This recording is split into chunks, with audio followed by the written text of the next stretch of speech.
Millions of despairing men, women, and little children, victims of a system that makes men torture and imprison innocent people. You cannot shake hands with a clenched fist. Produced by a nuclear exchange would be carried by wind and water and soil and seed to the far corners of the kingdom of God, the kingdom of heaven. It's one small step for man, one giant leap for mankind.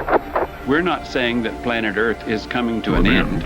We're saying that planet Earth is about to be refurbished, spaded under, and have another chance to serve as a garden for another civilization. Most of the people in here are just your reflections. They're your mistakes. 1776 will commence again if you try to take our firearms. 1 million of the planet's 8 million species are threatened. You are what you repeatedly do. Therefore, excellence ought to be a habit, not an act. Your lives and the credibility of the United Nations is at stake. Epstein didn't kill himself. The reason this is such an interesting time is not only because we're on the threshold of the end of this civilization. They're trying to take you out with bullshit. The experience of the past 2 years has proven beyond doubt that no nation can appease the Nazis. To those who can hear me, I say, do not despair. The misery that is now upon us is but the passing of greed, the bitterness of men who fear the way of human progress. The hate of men will pass, and dictators die, and the power they took from the people will return to the people. And so long as men die, liberty will never perish. In the language of the U.S. Department of Defense, these are unidentified aerial phenomena. Roswell's a very interesting place with a lot of people that would like to know what's going on. There is very compelling evidence that we may not be alone. This is the Garden of Doom. Welcome everyone into Garden of Doom, but this week I don't really think it's Garden of Doom. I think this week it's more like Garden of Dude, because our guest is Reverend Gary M. Silvia, who I've been told just to call him Gary, but he is an ordained minister, reverend of the Church of Dudeism, which, you know, when I first saw it, I'm like, is that Dudeism? Like, what kind of mysticism is that I haven't heard of? Is that an offshoot of Islam or something? And it's like, no, this is, you know, sort of from the Big Lebowski. So it's a religion founded in 2005 and recognized as a religion, and the philosophies are those. Well, as Gary put it, their mythology is the Big Lebowski, or the Big Lebowski was inspired by their mythology. But I'm going to stop trying to describe something that I am very much an amateur on and watched all of 4 YouTube videos on and read a couple of cyber pages about. I'm going to let the man himself discuss it. So, Gary, Reverend Silvia, thank you for being on Garden of Doom, and today it's Garden of Dude. You're going to take over. How are you today? I'm good, Jeff. Nice to meet you. How's it going? It's going well. It's nice to meet you as well. So, yeah, I guess tell us about Dudeism.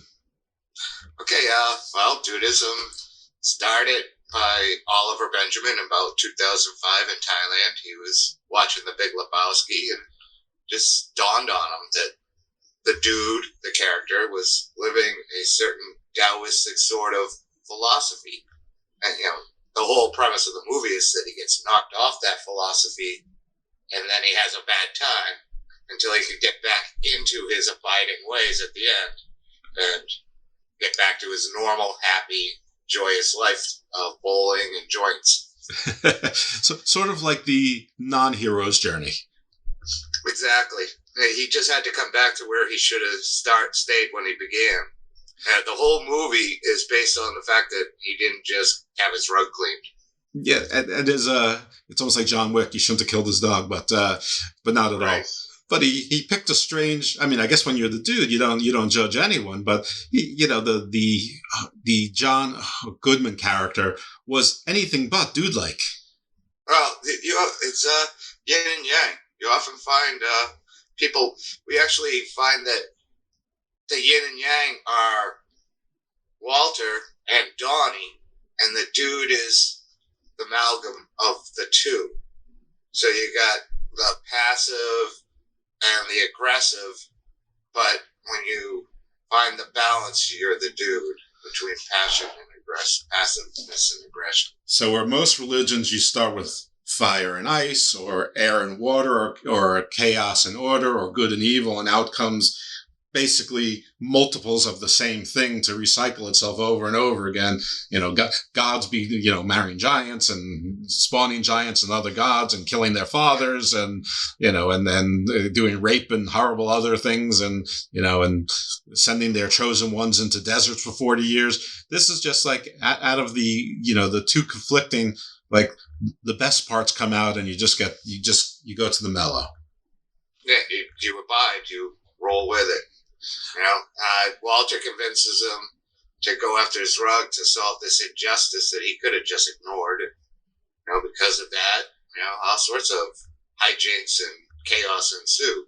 Whereas he could have just had his rug cleaned and there'd be no movie, but he would have been happier, and he wouldn't have gotten caught up with all these pornographers and heiresses and everybody, nihilists, all trying to harm him or control him or move him around the way they want, when he was unmovable before. It was only clinging to the materialism of the rug that dragged him down and gave him a bad time. I think we must, just because we can't assume everyone saw The Big Lebowski or saw it recently. So what in essence is the general plot line and story arc of The Big Lebowski, if we can do it in 3 or 4 minutes or less? Let me see if I can back this up. Happy-go-lucky hippie stoner is hanging out.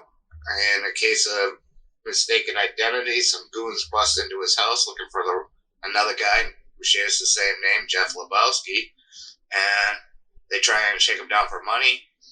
Realize they have the wrong guy because he's obviously not rich, and they're looking for some rich dude. So in their frustration, they pee on his rug as like, screw you, buddy. And when he brings this injustice up to his aggressive friend, his friend convinces him he deserves to be reimbursed. So he confronts the rich dude who they were looking for, the other Jeffrey Lebowski, and that doesn't go well. It's a conflict of cultures. And so he decides to self-help and steals a rug from the Big Lebowski, essentially, just by fraud. And then, which is the one weird thing in the movie that we always have a touch on. And then, he's got his rug, but then the Big Lebowski decides, hey, here's a patsy to make a payment in a kidnapping ransom scheme that there's 3 different parties playing 3 different angles, and so he becomes a bagman. That goes awry, so now he's looking for the money that he lost and runs into other characters, and it just snowballs out of proportion from there. And in the end, he doesn't get his rug back, but he gets back his calm, abiding ways after learning some hard lessons along the way. Yeah, now I don't know any modeled on a noir film from the 50s, like an old-timey detective movie, but the Coen brothers asked, well, what if it was a stoner from L.A. instead of Humphrey Bogart? Yes, and this is Jeff Bridges at his finest. Absolutely. I don't know anybody who doesn't like The Big Lebowski. I know a lot of people who love The Big Lebowski. So anyway, and it's kind of famous. John Goodman sort of is a giant, and Steve Buscemi sort of, that doesn't look like a regular person, elvish sort of, but almost like dark elvish kind of. So I don't think the casting is entirely by accident either. So I just wanted to give people a little background on the movie itself, because it sounds like it actually did inspire what became a religion. How does an idea of a guy in Thailand, who obviously has a westernized name, how does this turn into something that's actually recognized as a religion? Well, there was several things happening simultaneously. Ollie wasn't the only one to recognize this. There's actually a Zen Buddhist leader that was in the U.S., Bernie Glassman, who also saw this. It's in there when you know what you're seeing. There's a little spark of something in the dude's character that's Zen. It's almost pure Zen, pure Taoist Zen. And he also saw it. So he began working on some koans. He ran into Jeff Bridges, and they formed a friendship. He became Jeff Bridges' Zen master. They also wrote a book, The Dude and the Zen Master. So we weren't the only ones recognizing what was going on here. So Ollie just saw that spark of Zen, that Taoist Zen, the abiding calm that was hidden just under the surface of what's going on in the dude's life. And so, as Bernie Glassman did, Oliver did. He applied non-theistic, Buddhist, Taoist principles, Epicureanism, to this character and teased out the qualities that were there. And what it reveals is a sort of Lao Tzu Buddha character, but for our time and place. This is how, an unknown Buddha would be wandering through the story of someone's life. You never know where you're going to find a prophet. I mean, they're not all wandering out of deserts in what we call the Middle East. You listed a bunch of names there, and they're probably familiar to most people in passing. But who's Epicurus? Who's Lao Tzu? Okay, Lao Tzu, about 2,500 years ago, he is a character that may or may not have existed, that left 81 verses of pure wisdom that became known as the Tao Te Ching, which is pretty much the second most published book in the world. And then Epicurus, about the same time, but in Western philosophy, he was taking Platonic philosophies, but going in a new direction, and he came up with ethical hedonism, which is, kind of how I describe Dudeism as an absurdist ethical hedonism. But ethical hedonism, where you're mindful of ethics, but you're also do it. The only reason to do it is for the ultimate, to share, create, and enjoy joy. To make basically whatever creates the most flourishing and joy for the greatest number of beings while not needlessly harming any would be like the simplest boiled down explanation of ethical hedonism that I know of. Okay, so it's sort of like poison, all I want is a good time, except don't hurt anyone in the process. Well, yeah, it's also like getting a shot. Yeah, getting a shot sucks. I don't want to do it, but in the long run, it's better for me. It's more hedonistic to actually suffer the shot because you'll get more joy through health, or like exercise, or anything that's good for you that you don't want to do.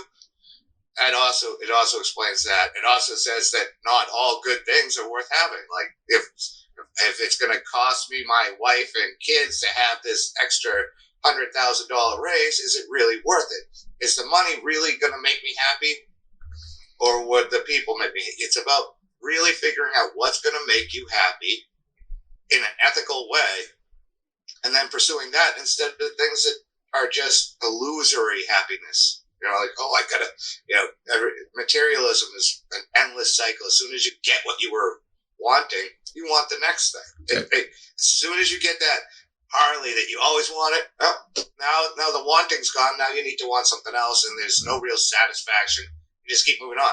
Granted, you may have great satisfaction from having a motorcycle that you can ride, and it's about balance. Not everybody's the same. Not everybody's going to want the same things, and not everybody's going to be made happy by the same things. But it's about paying attention to that.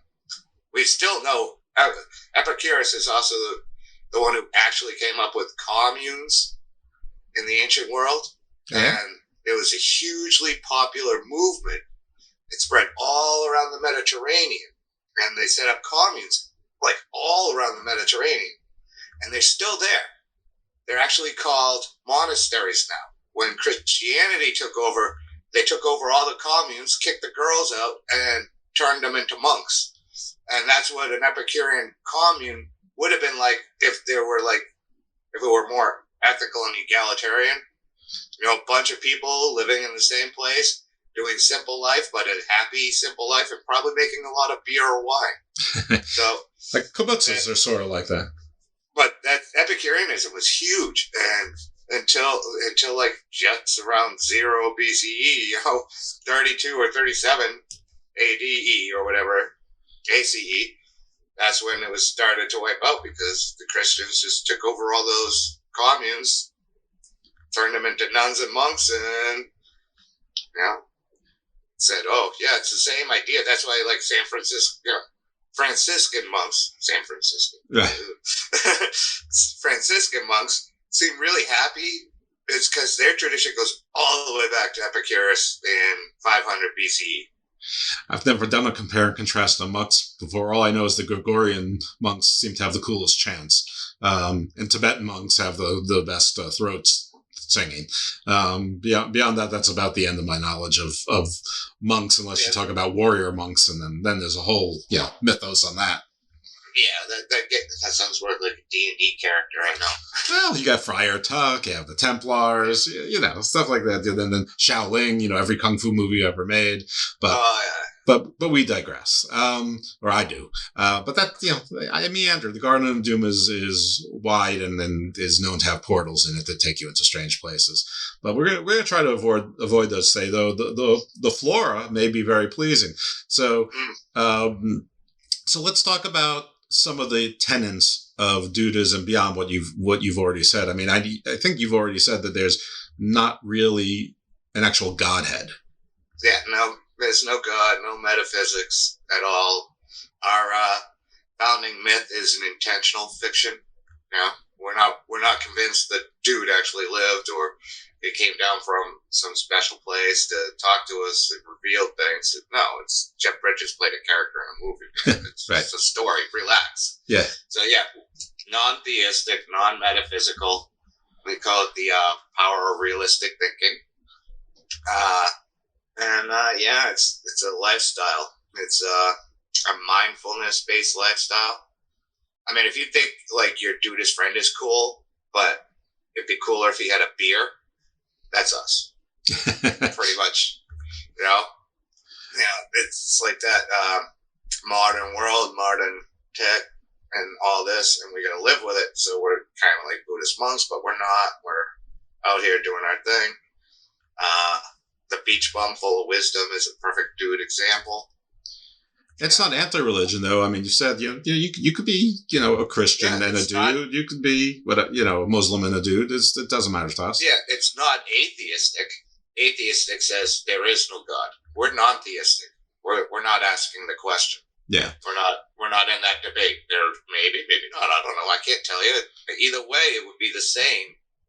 So maybe there's hierarchies of gods all the way up. Maybe it's turtles all the way down. I don't know. I can't prove anything, so I'm just going to work with what I have right here. What if I'm a Boltzmann brain? What if I'm just some chunk of fatty meat floating around in a void somewhere and imagining this whole universe? I don't know. There's no way to prove it. That's right. Why obsess? What you have. Yeah. I know it's a nice day outside here in Maine, and that's as real as it gets. Where in Maine are you? I mean, you have to give your address, obviously, but I know Maine a little bit. Right in the middle. Pretty much, I went to around about the Augusta area. Okay, yeah, I've been to Augusta. I went to summer camp in Bangor, Maine. Winthrop Bangor. I'm not sure which the camp was actually properly in. Anyway, I grew up on Cape Cod, so I already had that long-haired hippie sneaker wearing hacky sack playing dude thing going on in the '80s. Yeah, well, that's good. Well, it caught up to you, and then you were already there. You were ready for it all along. Yeah, my wife looked at me while we were watching it the first time years ago before I even discovered Dudeism. She's like, did they like record you? And I'm like, I don't know, man. I even had crashed my car into several dumpsters by this point. I was like, really?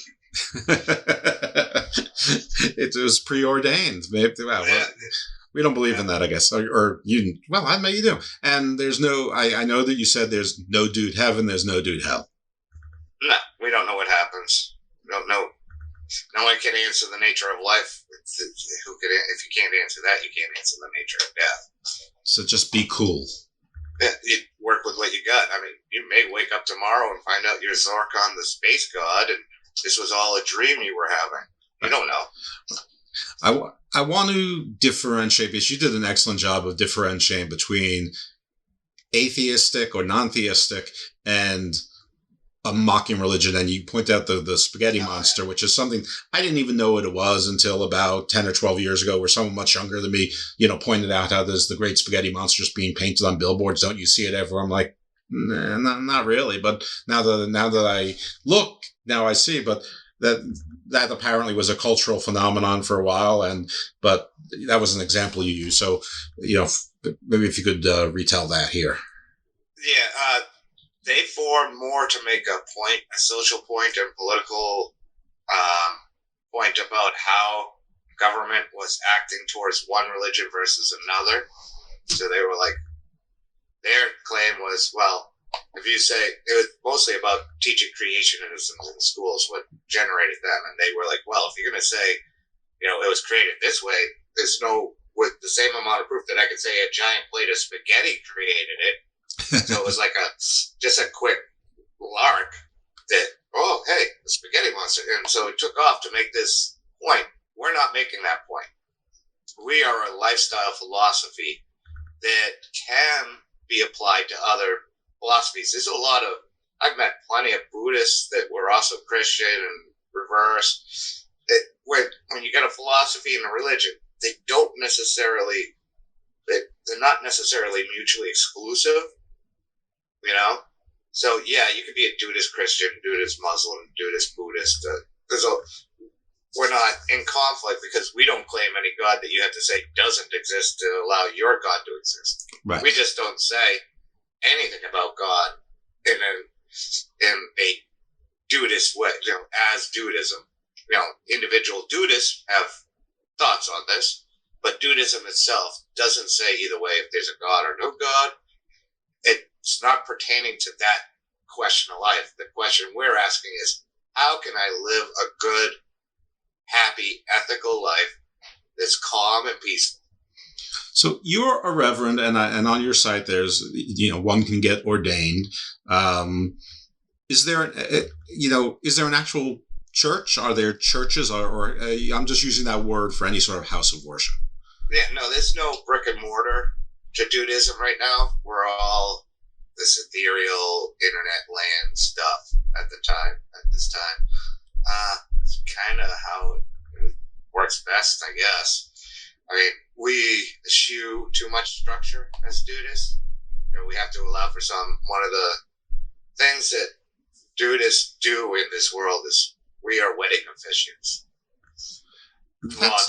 That sounds great, actually. I mean, no one could be more perfect for it because we have no problem with any religion, any gender, any orientation. We have no problems with anybody. So we're perfectly suited to come on over and go, yeah, you and you, cool, hook up. You're married, all right, where's the bar? It's over there. Right. Yes. I know that you wrote a book, and it's called The Incomplete Dudist Priest's Handbook. It's got the sort of a modified yin and yang on it, which is Laotzian. Tell us a little bit about this book. Yeah, well, like I was just saying, I work for Dudeism. I'm the guy behind the scenes when you write to Dudeism about your order, or I fulfill all these orders, right? So I get a lot of questions, like, oh, I got to do a wedding, and I need this and that. What should I do? So I just kept repeatedly answering all these questions. I'm like, I should put this into a book. And then I'm like, well, that's not much of a book. That's only a handful of pages. So that sat in my head for a few years until I was like, you know what? There's all sorts of lifestyle skills that would be fun to take a look at through a Dudist perspective, and that dudes should know, like how to roll a joint. Every dude should know how to do that. Yeah. So I'm like, okay. So the Incomplete Dudist Priest Handbook is, the first third is explaining the philosophy of Dudeism. The next third is how to perform weddings, baptisms, any kind of ceremony as a Dudist. The philosophy behind it, and certain things that you should pay attention to, because I learned this over the years answering all these questions. And then the last part is a look at common and uncommon life skills that we could take a look at through the Dudeist lens, learn something about Dudeism at the same time. One of my favorites, and what actually took me the longest part to write, was how not to be eaten by a bear.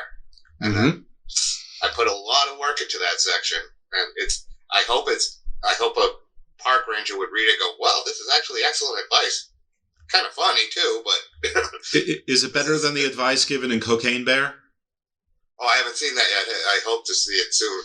Oh, well, it's on Peacock now if you have that, if you have Comcast. Anyway. No, I get so many, and then I'm like, oh, wait, I don't have this one.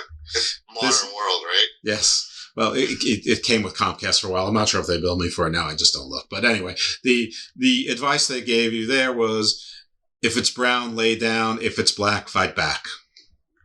Yep, that's pretty close. And if it's white, just give up. If it's white, it's one of the few times, as a Dudeist, I will say, you should have had a gun. Yeah.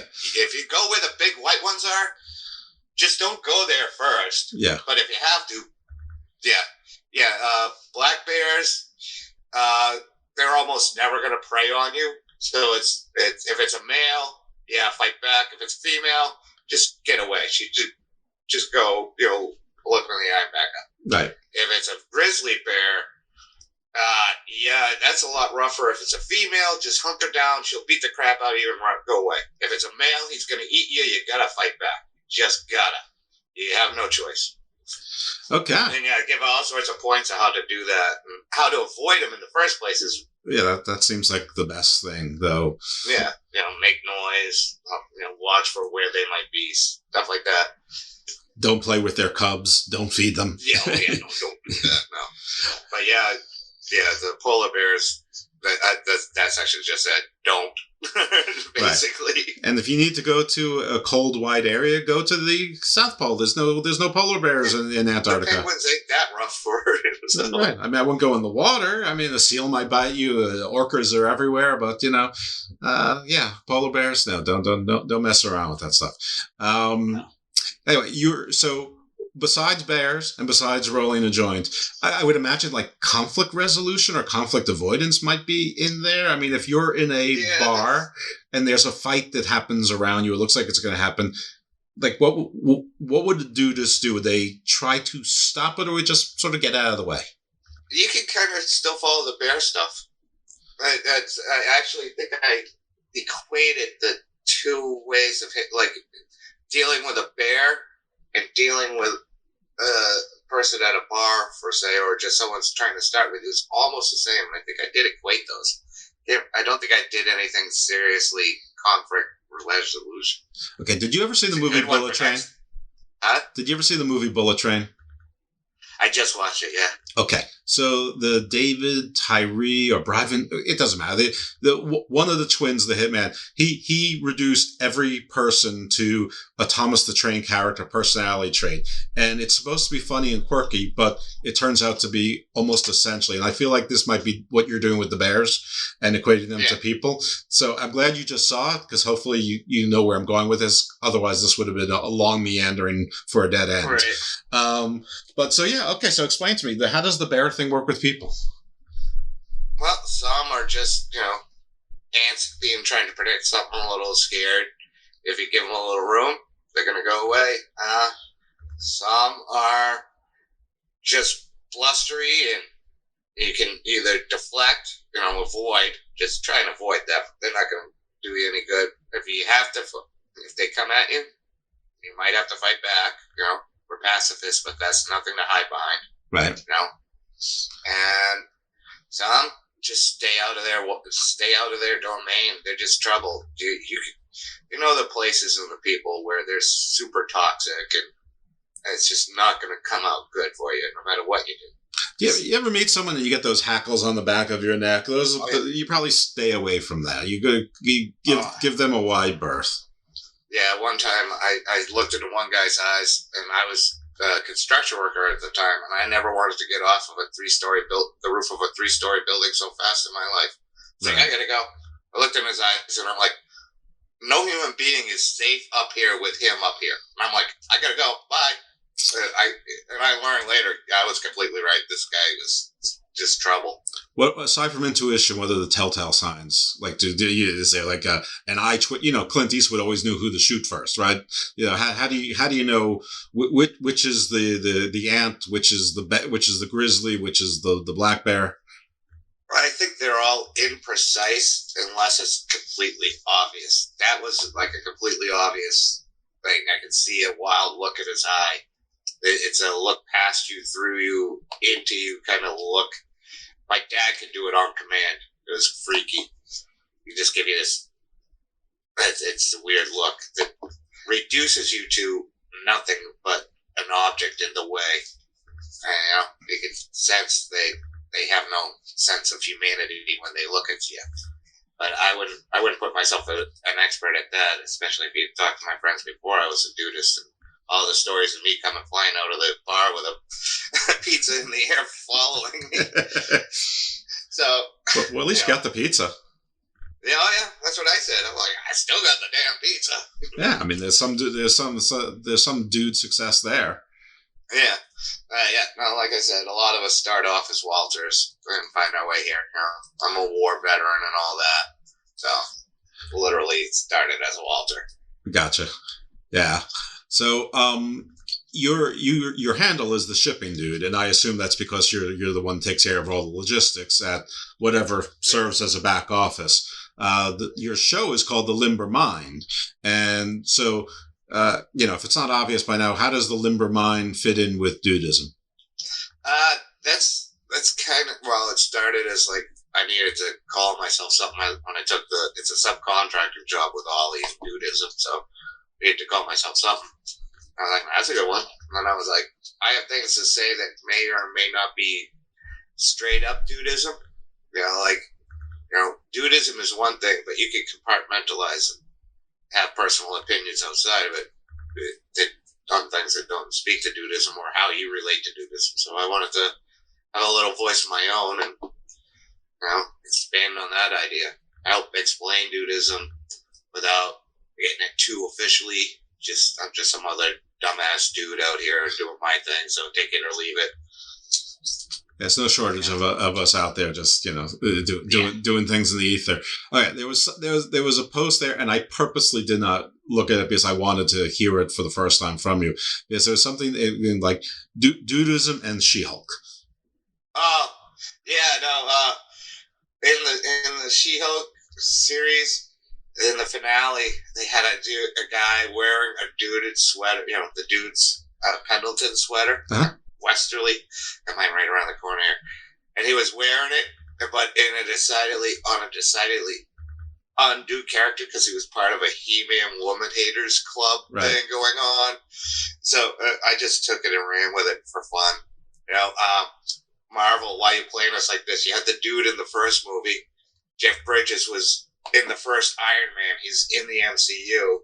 And then you reference him in Endgame when Stark says to Thor, out of the way, Lebowski, which puts a weird thing into the MCU because Jeff Bridges is a character in the MCU, but he's also an actor in the MCU who's in a movie. So it's a little weird. Yes, but that's whatever. Obadiah Stane was definitely not a Dudeist, though. No, I actually didn't. It took me a little bit to go, who the fuck is that guy? Yeah. That's fucking Jeff Bridges. Yeah. That was just amazing. He blew me away in that being Obadiah. I'm like, I met Jeff. He's not like that at all. I would hope He's not. a lot like the dude. Yeah, that's cool. So did you meet Jeff by coincidence, or did he seek you out, or did you seek him out? How'd that happen? We were both at a Zen Peacemakers symposium. I kind of went there because he was there, formed a relationship with the Zen Peacemakers, just chatted with them a little while ago. And, so... Does he know Dudeism exists? Oh, yeah. Yeah? Yes, he certainly does. I talked to his wife and him, and we were at a Zen thing, and it was a good time. Yeah. Well, his new show, The Old Man, it's quite good. Is he just like cool, or is he like interested? Is he invested in it? Well, he's doing it through the Buddhism too. We're on a similar path, so he's like, yeah, he thinks it's far out. He's like, that's far out. Listen, I don't know a lot about Dudeism, and frankly, I don't know a lot about Buddhism, but I probably know a little bit more about Buddhism, and I don't know. I sort of like Dudeism more. Yeah, the whole Buddhism, life is suffering, is like, it's like, all right, that. They put a lot of work, make you put in a lot of work to get back to where you started. Life is suffering, but there's a way. You have to get to like the third noble truth before the suffering stops with them. And we're like, yeah, sure, it sucks. Here, have a beer. And so we start off a little gentler and bring it right in. Yeah, just work up. We'll get through this. Yeah, it's like the advanced course by not taking the course. Yeah, sort of. Yeah, we're the ones in the back of the class who pass the test but don't do the homework. Right. Right. That's we all know those guys and gals. Yeah. And Dude is absolutely gender neutral.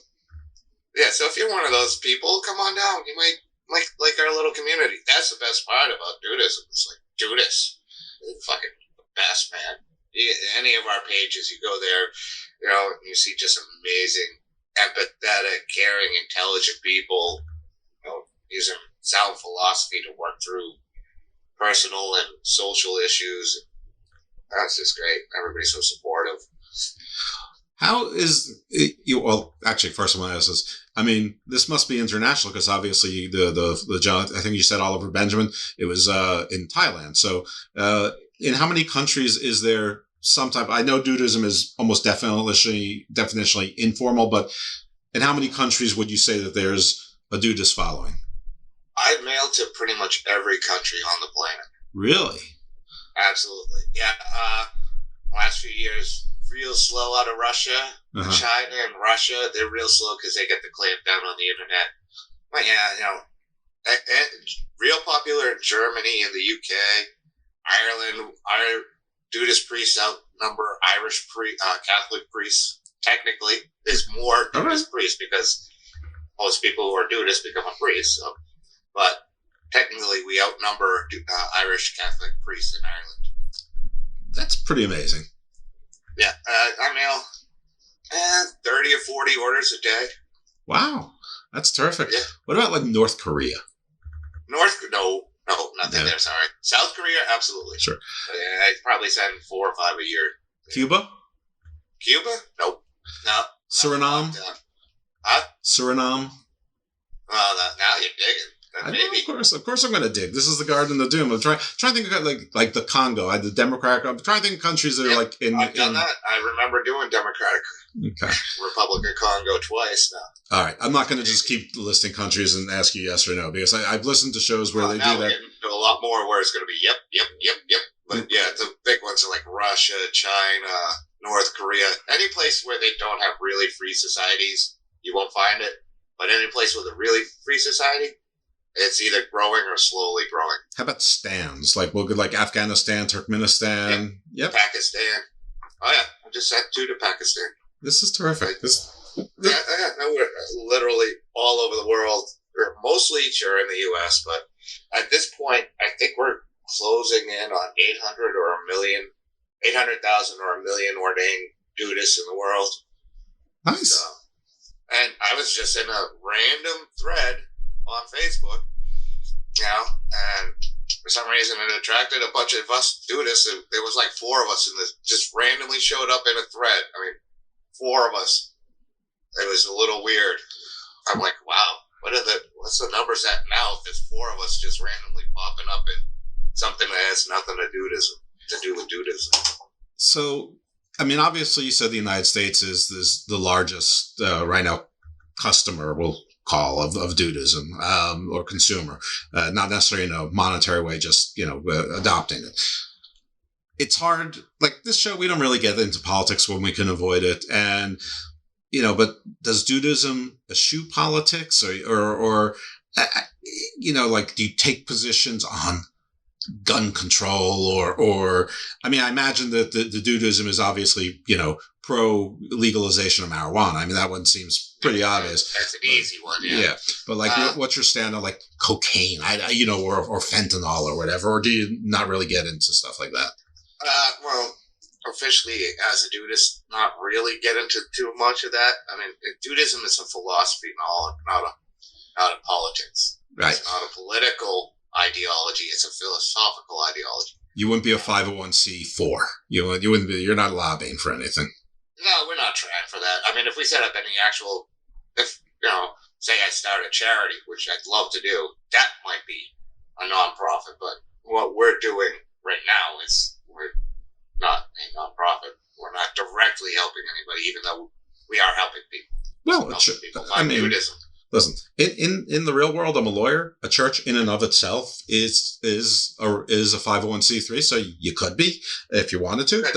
Doesn't mean you have to. It doesn't feel right yet. Okay. Hey, listen, I am not trying to change the mind of a dude, and if y'all want to pay your taxes, cool. We're like the rest of y'all. We're not special. Yeah.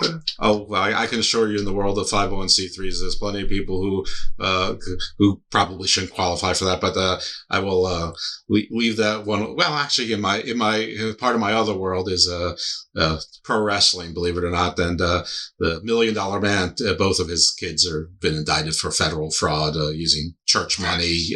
They used federal money through their church-based charities. That does a show based on a pseudo-realistic, non-realistic thing might be a little questionable, yeah. Yeah. But yeah, it's fun, it's dramatic.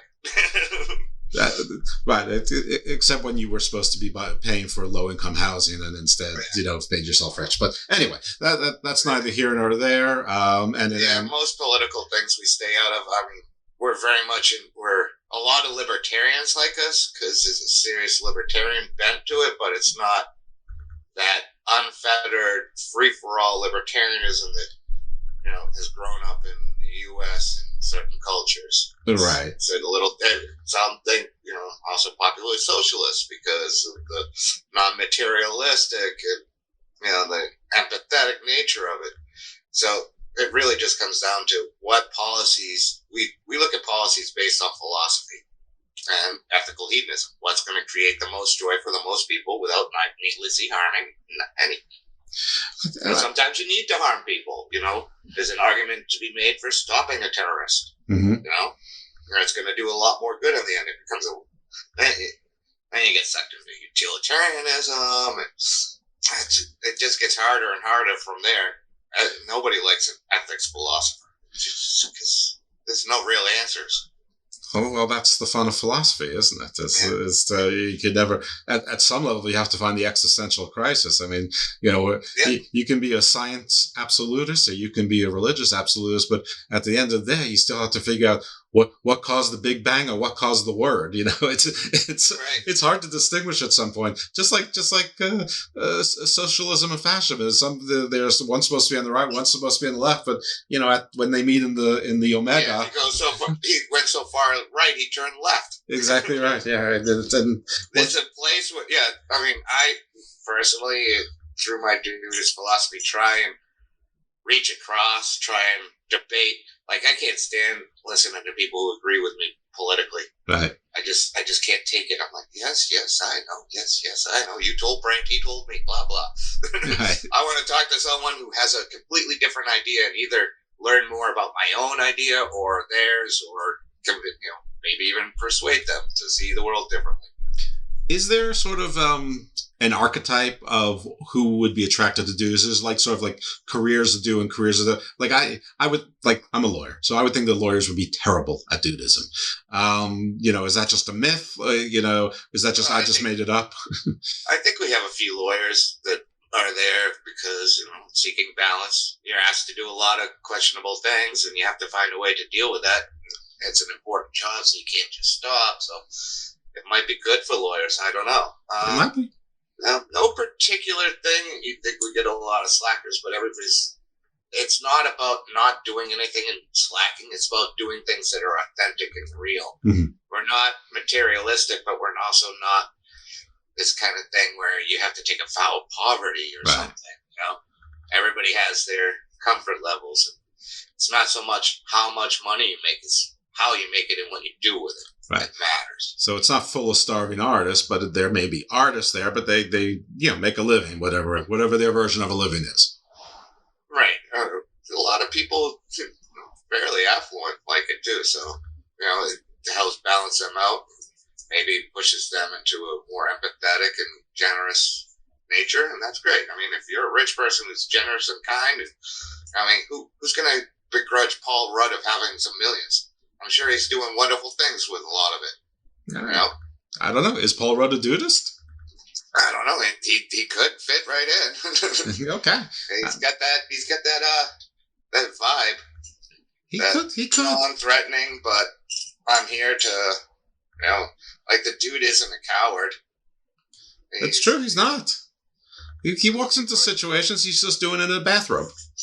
Yeah, he's there. He's trying to save the kidnapped woman. He's trying to help. He's helping his landlord, even though he owes him money. He's helping his friend through some issues. So he's available. It's not like you have to be some sort of monk hiding out, smoking weed and avoiding work at all costs. No, there's important work that should be done, and it should be authentic, and you should be sincere about wanting to do it, and it should be ethical.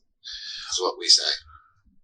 What should I have asked you that I haven't asked you, or what begs a question that I wouldn't come up with that you feel the world needs to know about Dudeism?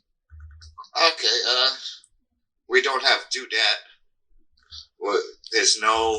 We're the most gender orientation, sexuality blind. We literally have nothing to do with it. It doesn't matter to a Dudeist. Dude is dude. Right. Now, we don't have nuns. We don't have a women's auxiliary corps. We have no weird sex laws. As long as it's non-harmful, have at it. A natural, zesty affair. Go for it. Have fun. I don't care if you're married, unmarried, what your gender is. Doesn't matter. Just as long as it's not harmful. Obviously, don't rape or involve 8-year-olds or something. Yeah, that's not cool, dude. But any legitimate, kind, affectionate sex, it's available. So yeah, we're the most gender blind, egalitarian in that sense religions on the planet. Well, that was good. I don't think I ever fully got the. How does something become recognized as a religion versus a cult, a movement, a philosophy? Like, how does who is out there? Who's the religion, authority that says you are now a religion? That's never been solved, actually, because we're a religion in the same sense that Buddhism is a religion, another non-theistic religion. Taoist, Confucianism, Epicureanism, which was wiped out early on in 2,000 years ago, was also a non-theistic worldview, philosophy / religion. So it really depends on your definition of religion. Do you require a deity? Do you require metaphysics? And not all religions do. So it's a community with shared values and rituals. That's how I describe what a religion is. It's a community of people who have shared values, rituals, and mythologies. Is there any tithing or anything like that? Huh? Is there any tithing or anything like that? No. I didn't think so. We sell stuff because people like to have stuff and it's fun. Right. And it helps keep the church going. But we don't. You can donate. We're not going to turn your money away, but no, we're not asking for it directly. No. Right. If we do something special, like, here's a website and something we did for you all. If you could leave $10, that'd be great for us to help us make another one or whatever. But no tithing. No, you don't owe us anything. Do you have conferences or conventions, or do you meet at Coachella? Not currently. Right now it's me and Ollie keeping our thumb on the plate to feel the temperature. We interact with Dudists all the time so that we know what's going on with Dudeism. It's a pretty self-contained philosophy. It doesn't really need people. It's for people, but it exists. That's why it keeps coming up now. It's like, we all sit around and think we just came up with a whole new philosophy. It's original. And, this happened to me. I'm like, I think I figured it out. I have a philosophy that's wonderful. And then I discovered it was Buddhism. I'm like, damn it. And this is what it is. It just keeps popping up, you know. This guy thought of it, this guy thought of it, that guy thought of it. Look at all these people who thought of this abiding philosophy of just going with the flow, taking it easy, not pushing too hard, being kind and ethical, but about joy and happiness, you know, because you get some of the ethics teachers like Kellogg, who started the cereal company, who's like, you can't be good unless you're suffering, right. Unless you're miserable and deny yourself everything that's good in life. No, that can't be right. That's what we say. That can't be right. You should be able to go out and enjoy life without causing harm. You should be able to have fun with yourself. You like bowling, go bowling. I like D&D. That's my bowling. That's what I do to pass the time. I think that's very depressing that the guy who invented Apple Jacks and Fruit Loops and Sugar Smacks, had such a dim view of life. I mean, he brings so much joy.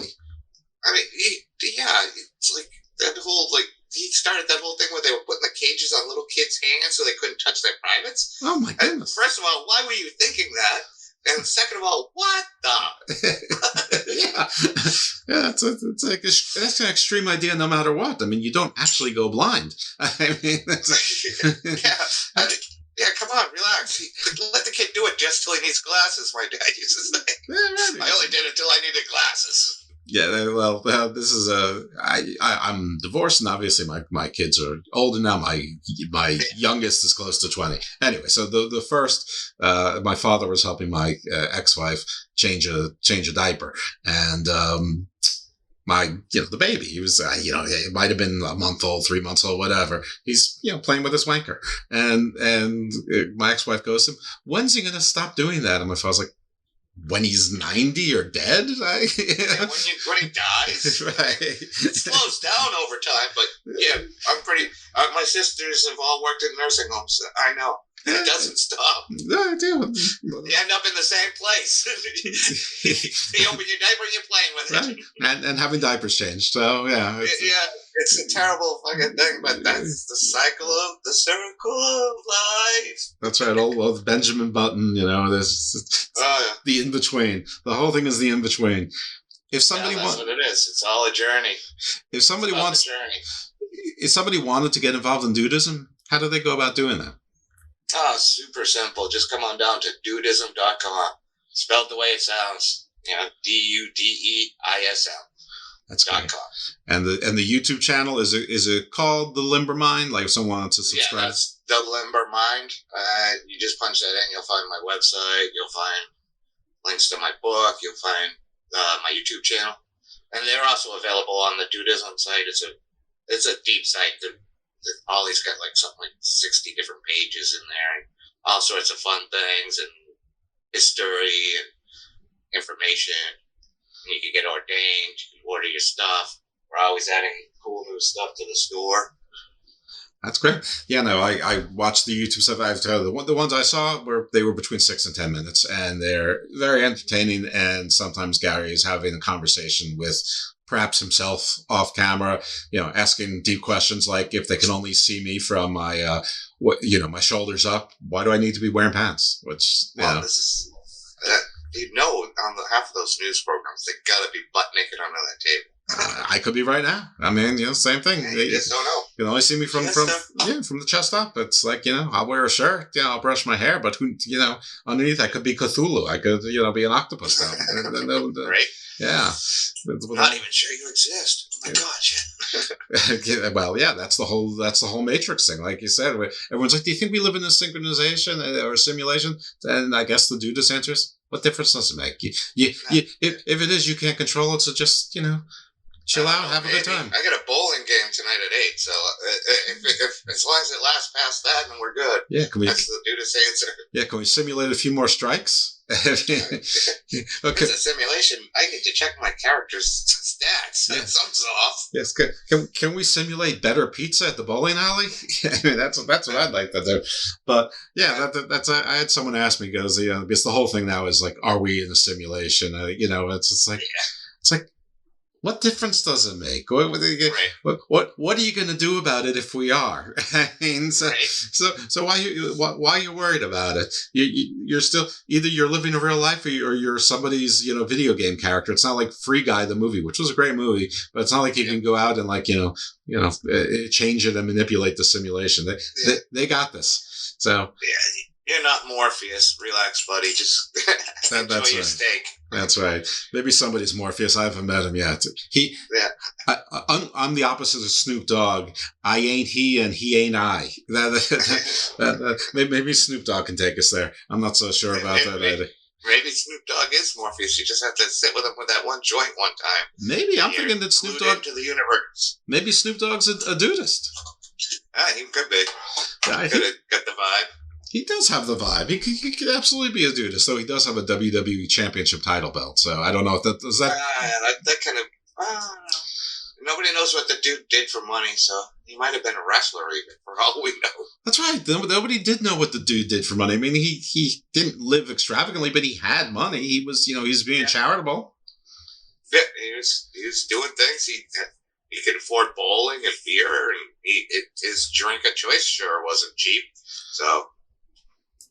He had some money from somewhere, but we just don't know where. What was his drink of choice?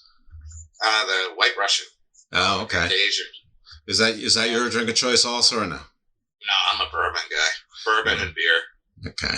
Yeah, I've heard you mention beer a lot of times, but it's probably easy and safe. It doesn't offend anyone really. Okay, so. Sorry. Well, yeah, it used to be you could bring up beer and everybody would coalesce around this common cause. Now I'm wondering what the hell's going on in this world. Yeah. What beer is dividing us? That's a sure sign of the apocalypse coming right now. It might that might be. Is. That could be the seventh seal. I mean, the Sumerians, their whole foundational myth is that a god and goddess got together and gave us beer, and that's how civilization started in the first place. And that's the oldest stuff out there going. Well, some of their oldest writing from back there were bills of lading about barley, wheats and beer. And right. The funny thing is, and I don't know how true this is, but I assume it is because I've heard it many times from many different sources, that apparently it was just like now that the supervisor couldn't read or write, and the guy under him was embezzling. He was skimming off the top. So they'd say that they had 100, barrels of beer, mead, and then on the other side, 87 would be delivered, and the supervisor would just sign off on it because that's all he could do. So there was somebody, or maybe the supervisor was in on it. Maybe they were both skimming off the top in concert.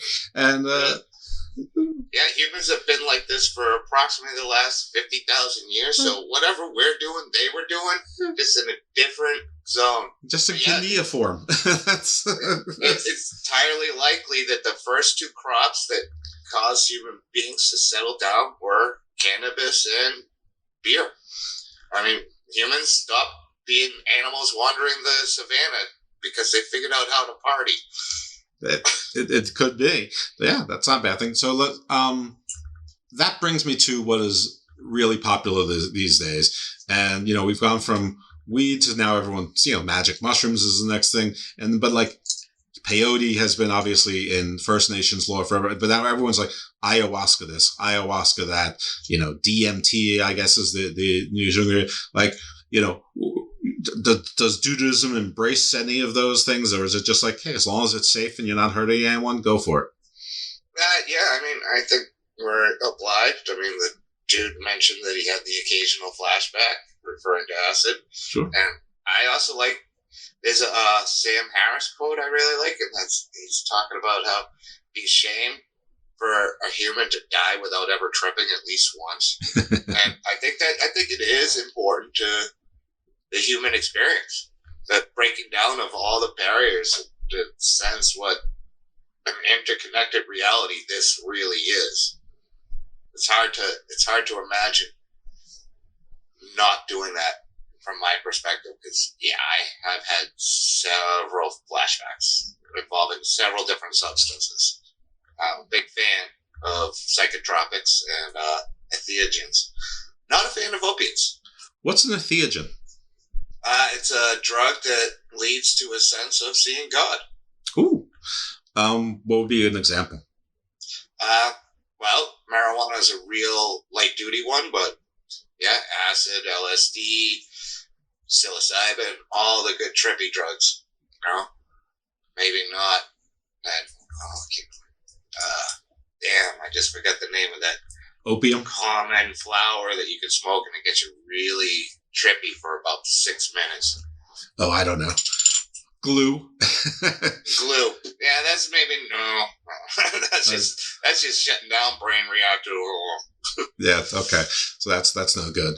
All right. Well, I think I think that's probably true. You should free your mind, just like the great philosophers in Vogue taught us. You know, free your mind. Again, in a safe place, someplace where you're not going to get hurt or hurt anyone else. You shouldn't mess with that, but it should.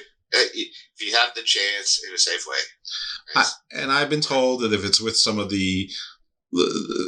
you are not used to, it's more of the First Nation stuff, that you should absolutely have a guide and somebody who knows what they're doing, because you have no idea what a good dosage is for you is. And like, you shouldn't even like try ayahuasca. You got to build up, and there's a certain combination.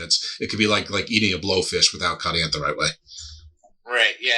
No, you don't want to jump into the deep end of the pool right away. Yeah. No. No when cannonballs. Your whole sense of identity and reality suddenly get turned upside down. It's like I never did it, but they say the same thing about PCP. It's more about who you are before you take it than what it is. Because if you've got problems and you take something like PCP, apparently you're gonna have really big problems. But if you're a happy-go-lucky person, it seems like they just have a good time. Yeah, so it really matters where you are in your journey before you start messing with substances that are going to change the way your mind works. It's the same with booze, to be honest with you. Right. Yeah. So just more calories. Because I was in a bad place for it, tragedy, blah, blah, blah. So, yeah. Part of my journey to getting to be a Dudeist. But, yeah, you can't mess with mind-altering stuff that potentially could go bad for you. All right. Weed, almost nobody ever has a problem, period. Well, you alluded to it earlier, and now that we've been talking for an hour and we're old friends, what battle zone were you in? What war did you serve in? Oh, Desert Storm. Desert Storm. I mean, I know you're not old enough for Vietnam, so, No, not quite. We had a few Vietnam vets with us. Well, yeah. But yeah. Yeah. Well, that maybe, that one went well, I guess. Yeah, it did. It worked. Yeah. I mean, I certainly didn't come under any direct fire. I mean, I did have a Scud get blown up right over us by the Patriot missile system. Thank you, Patriot. Great missile. Can't recommend it any more than I do. I'll tell you what. It was an amazing show. I mean, we all came out of our tent and all these explosions in the sky, because you hear the Patriots take it off, so you hear the boom, boom. And then you go out of your tent, you look up, and there's a streaking missile, and 2 missiles go flying into it, and big thing explodes, and everybody's out inside the tent going, ooh, like it's the fireworks. And someone goes, hey, that shit's falling. Yeah. And then the whole camp, I jumped into the back of a pickup truck as it drove by me. That's how we all went, oh, yeah, that's right. And got the hell out of there. Well, that's a dude move right there. Yeah, it was just odd. An odd sensation. Oh, yeah, look at that. Look at that rocket. It just like fireworks. I mean, the Patriot missiles look like bottle rockets going right into it. Well, that might be the last time pretty much the entire world agreed on everything. Yeah, on anything. I say they shouldn't have got, it's the only war that went well, and it's the only war I went to, so do the math, they should have brought me. There you go. Coincidence? I think not. Okay. I don't know. Very good. Is it correlation? Is it causation? We don't know. That's one of those questions that can never be answered. That's right. That is right. Yeah. I want to ask you another question, but I completely forgot it, which is wonderful. That's awesome professional hosting right there. I feel like I've taken a second-hand smoke. So would the song Mellow Yellow be a good outro, or what would be an outro that you would recommend? That Kenny Rogers song, checking what condition my condition is in. I know the song. I didn't know if it was Kenny Rogers, but I know that there's lots of versions of it. But you're not married to any version of, or do you want the Kenny Rogers? Check what condition. I'm not married to any of it now. I prefer the bluesy Motown version of like. I'd be alright too. Yeah, no, it's cool. But if you had a strong preference, I mean, you're the guest. Your guest rules. That's one of my rules. Okay, good. Meh. Your pronoun is meh. I got it. My pronoun, yeah. His pronoun is meh. I don't know. Whatever you want. Helicopter. I don't care. Doesn't matter. It's still me, no matter what you call me. So it doesn't matter. Indeed, it is. I think the world might be a better place if there were a whole lot more dudists out there. That's the point. We're trying to get to, a critical level of 2% of the population being Dudist, and that should just about save the world. Excellent. The 2%, okay, the 2% rule. That's nice. Yeah, and that's coincidence. That's the only kind of milk I can, really tolerate is 2% milk. 1%, not so much. But anything more than that, anything less than that, So maybe we're onto something there as well, 2%. So that's there you go.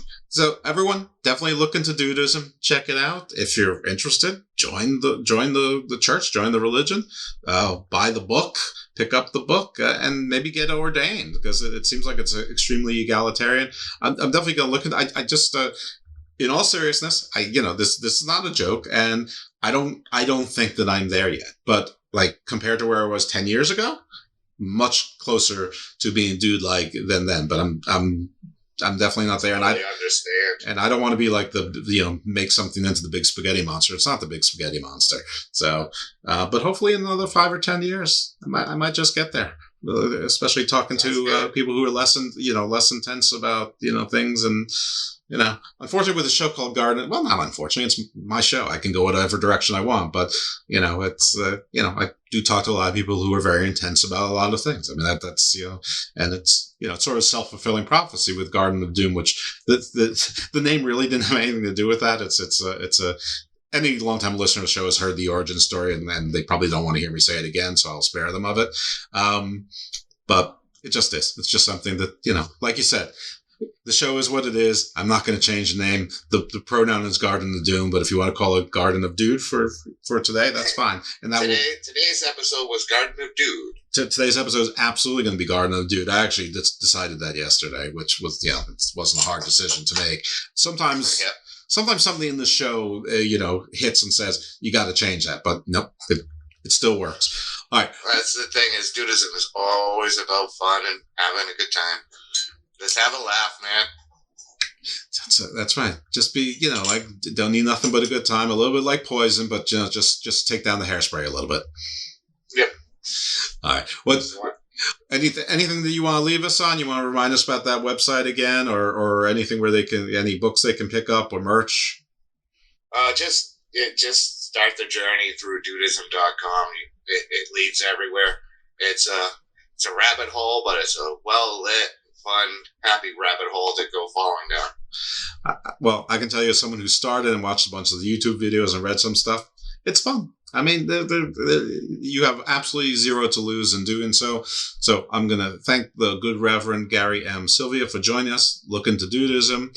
Everyone, thank you for tuning into this very special episode of Garden of Doom. We've had a couple. We've had Garden of Light. We've had Garden of Hope. It's not always doom. We try to put enough garden in there to keep some balance between our flora and our fauna. We need sunlight too.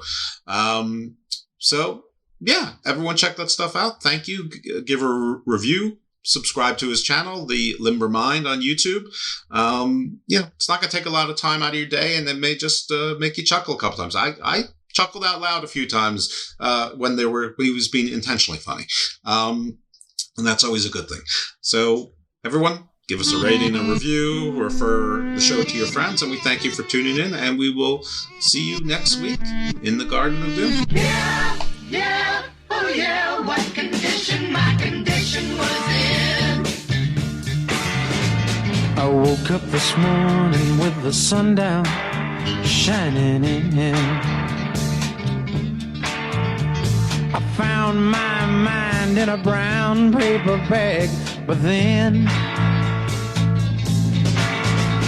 I tripped on a cloud and fell 8 miles high. I tore my mind on a jagged sky. I just dropped in to see what condition my condition was in. Yeah, yeah, oh yeah, what condition my condition was in.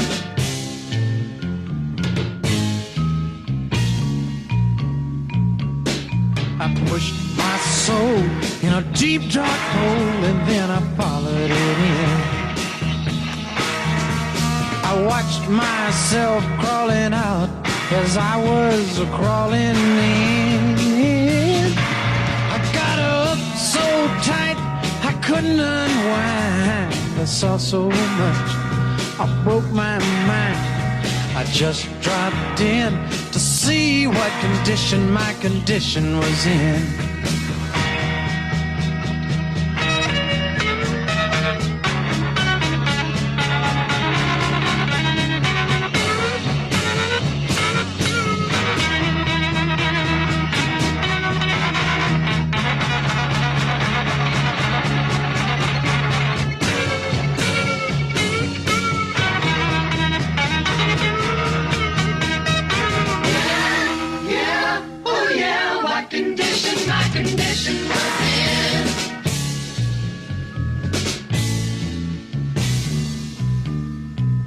Someone painted April Fool in big black letters on a dead-end sign.